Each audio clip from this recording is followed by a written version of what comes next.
climbed the highest in South America, the highest in North America. I've climbed the highest in Western Europe, and I've also actually climbed the highest in Antarctica, which is an extraordinary trip, an extraordinary place.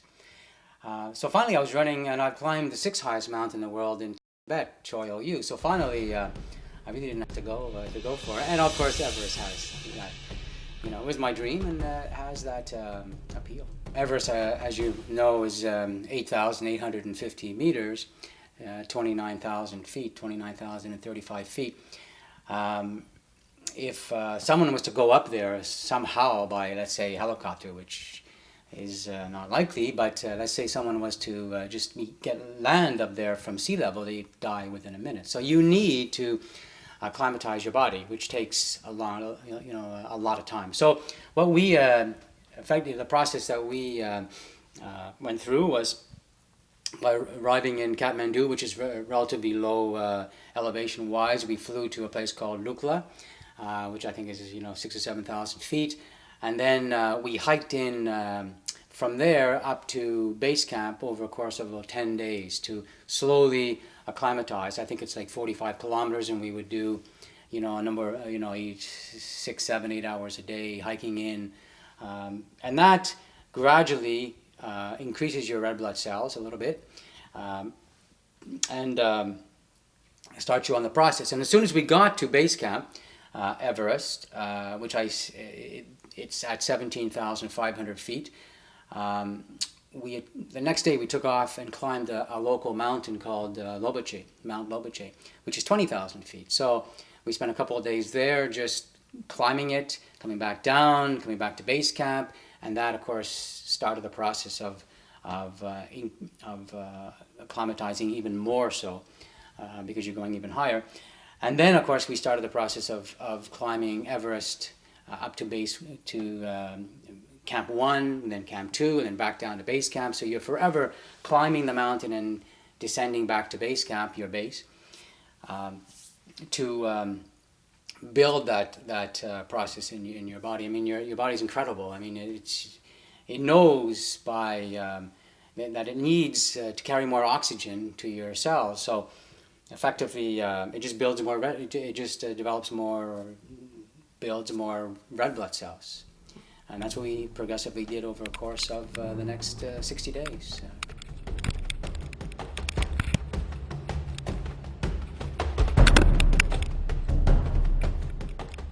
Yeah, there's a whole bunch of unpredictable things. You're winging it. You're every day. You really don't know what to expect next.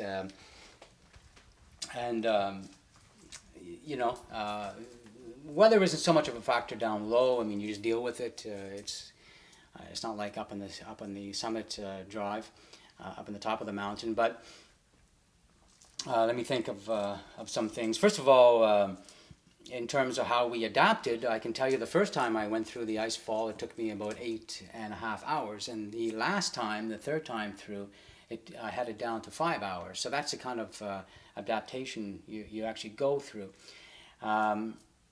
There was times I used to get up at mostly we would get up between 2 and 3 o'clock in the morning and climb all night, because first of all, it's more the ice fall, and the other parts of the mountain are more.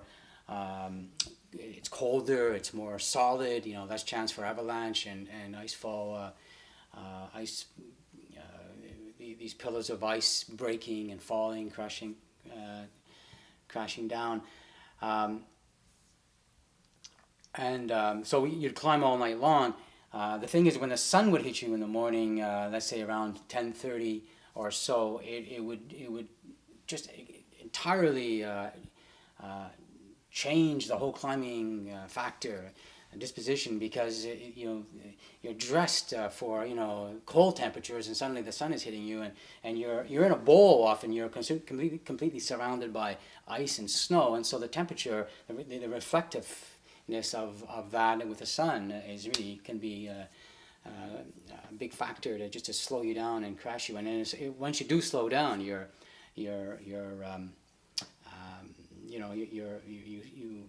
you're really at the mercy of the elements, you know, in terms of more avalanches happening. In fact, I had an avalanche with about 30 feet away from me in the ice fall at one particular point.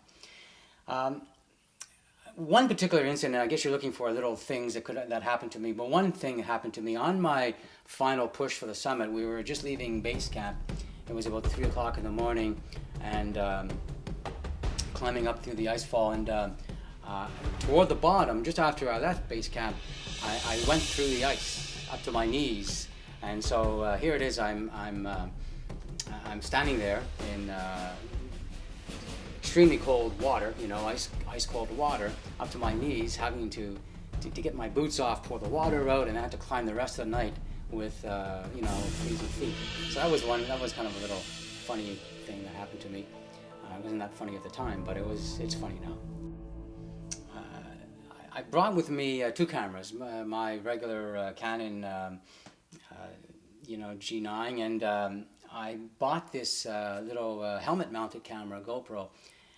I had really no experience with the thing, but I just plunked it on my helmet and used it. And I got this incredible footage going up through the ice fall, mostly the ice fall, you know, for people who don't know what the ice fall is, it's quite an extraordinary place where the Khumbu Glacier makes a 45-degree descent basically down from the western Khum down to the valley, the Khumbu Valley. And in that section, the glacier is breaking up and huge crevasses form. There's huge pillars of ice and stacks of ice, sometimes the size of houses, and sometimes you know, the size of you know, multi-floor houses, you know, multi-floor buildings. So it's quite spectacular in there, and they're always moving. I mean, the glacier is always, you know, moving down gradually, you know, very slow pace, but it's moving. And so you so climbing in that, and especially particularly with this helmet camera, you know, going across ladders that we use to cross crevasses. Otherwise, if the crevasse is not so wide, we cross it with a ladder. If it's very wide, then we just, you know, rappel down into it and climb up the other side. So I have this great footage, and I documented it. So on our final drive, after being on the mountain, I was away for 65 days, and finally, around the beginning of May, we were pretty much, I think around the 5th, if I remember, no, maybe the 8th or 9th of May, we were pretty much acclimatized. We were ready. But at that particular point, you have to wait for weather, you know, for weather on the summit, on top of Everest, to calm down, because it's almost always windy up there. It's right in the jet stream, and you know, you're getting just blasted. You know, it's always getting blasted with wind. You can always see a cloud coming off the top of Everest. So you have to wait for that weather window, and you need a 5 or 6 day window, because you're down at base camp at this point, trying to plan your summit bid.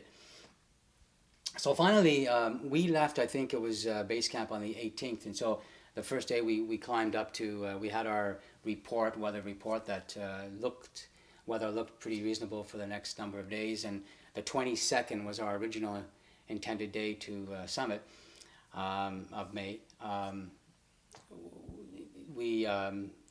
So you know, we had that as our window, and then so the first day we climbed up through the ice fall.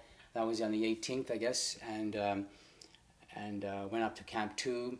The next day, I think we had a rest day because of various factors. The weather wasn't cooperating as well as we wanted it to. The third day, that would be around the 20th, we left. We had winds down. It was about 2 o'clock in the morning. We had some winds, but they were supposed to abate. But finally, we got onto the Lhotse face, and winds just picked up, and we had over 100 kilometer an hour winds in the Lhotse face, and we had to climb through that. And it's a very steep face. It's not only steep, but it's this ice that it's like blue black ice. It's so hard. You have to pound your crampons into it to get a bite, and you and dealing with that and dealing with this high wind. So finally we got up to Camp 3, and we effectively got blasted for the next 30 hours. In fact, it felt like your tent was going to get blown off the mountain at any second, and you could hear these gusts coming down from above this col between Lhotse and Everest. It's called the South Col. It's where Camp 4 is. You could hear the winds coming down, these gusts coming down at you, and literally it sounded like a freight train coming at you. But anyways, we rested out the weather at Camp 3, pushed up to Camp 4, and that night. So, how did it feel? I mean, you're pretty intense at that time. I can tell you. One of my teammates interviewed me in the tent, and I interviewed him, and I mean, our stories were pretty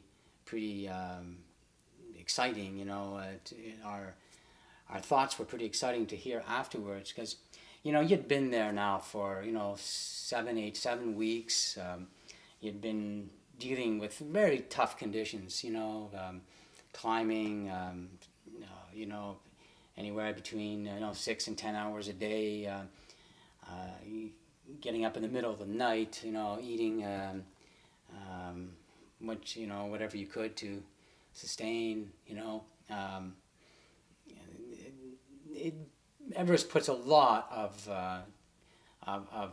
obstacles in your path. It throws a lot at you. So when you're so close now, up at Camp 3, you're going up to Camp 4, you're one day away from making your bid to the summit. It's an emotional time. You don't know if you're going to make it. You don't know if you're even going to come back. And you're dealing with those realities. And so we moved up that next day from Camp 3 to Camp 4 in the morning, and then 8 o'clock that night we left.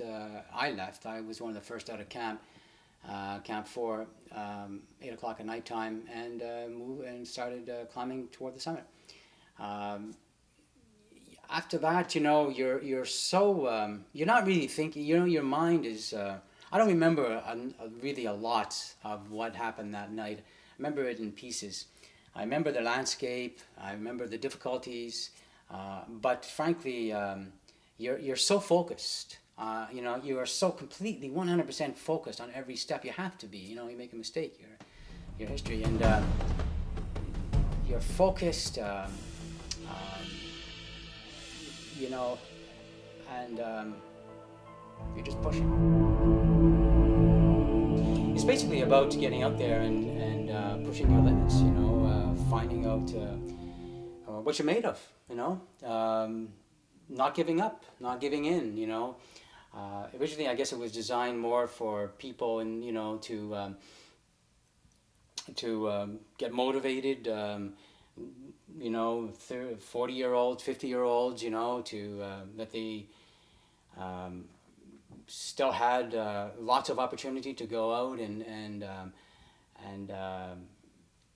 push their physical limits, and not just physical limits, but also just taking on challenges. It doesn't matter what kind of challenge it is. Just go out and take on challenges. Stay alive. Don't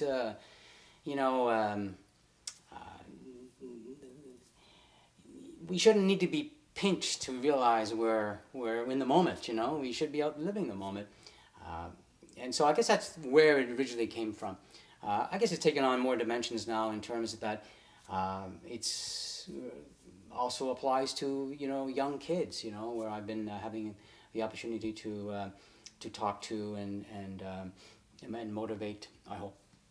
So it's gone off in different directions. Basically, though, it's to take on challenges, to live your life to its fullest at any age, even if you're 80 or 90 years old. I mean, we read from time to time when seniors who are in the latter stages of their life are still accomplishing wonderful things. And look at me. I mean, I'm 63 years old, and I climbed the highest mountain in the world at my age. I mean, that is an accomplishment even when you're in your 20s. That is a major life accomplishment. And certainly if You don't have to be 25 or 30 years old to pull it off. You know,